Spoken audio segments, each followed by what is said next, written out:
So this is a full back foam roll. So what you're gonna do is you're gonna start at your upper back, kind of up by the neck area, but you're gonna put your arms up overhead. You're basically gonna roll from the neck all the way down to just the lower part of thoracic spine, not quite into the low back. Let the arms hang. You can kind of let your breath out as you go down. You're gonna go up and down about 8 to 10 times. You can vary the speed if you want to go faster or slower, but really kind of dig into that tissue to get things moving. You might feel a couple cracks and pops. It's totally fine. Just let your body relax as you roll all the way up and down here.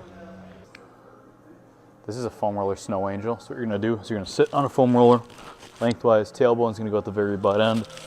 Top of your head's gonna go on the back of this. Hands are gonna be down. The goal of this is to try to keep your wrists as close to the floor as you can.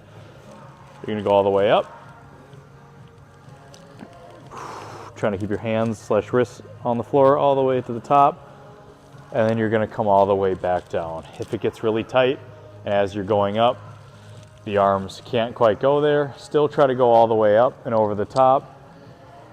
You can kind of gradually, slowly exhale and let the arms slowly sink back down as you come back down. But eventually the goal, as you get better at this, will be the hands are trying to stay in contact with the floor as long as you possibly can. Going all the way up and all the way back down. This is the foam roller open book. Bottom leg is going to be straight along the foam roller. Top leg is going to be at 90 degrees. You're going to keep in contact with the foam roller with this top leg. What you're going to be doing is you're going to be open, so you can turn the head with it. Contact. Foam roller head. Come all the way back.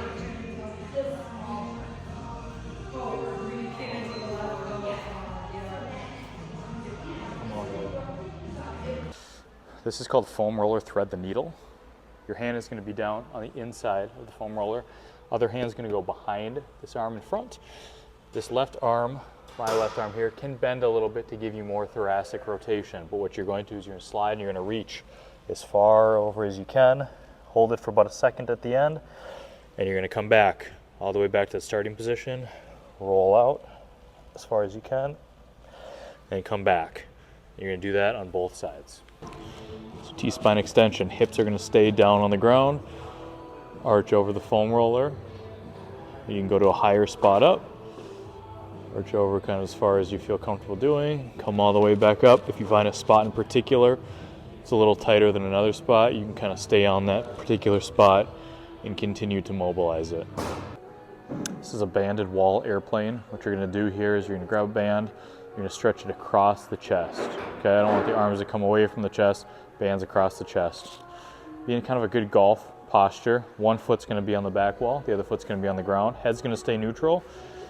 You're going to rotate over kind of as far as you can, focusing on maintaining stability and trying to get as much rotation as you can in that torso. And you'll switch sides. So this is a half kneeling hip flexor stretch.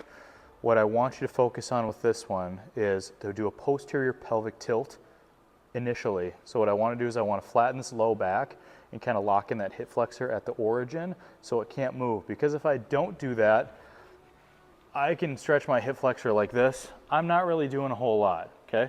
What I want to do is I want to do that posterior tilt. My back is flat. I feel tension here. That's as far forward as I can go. You're going to hold that. And then if you want to add another layer to it, hands can go over the top and you side bend away while maintaining that position.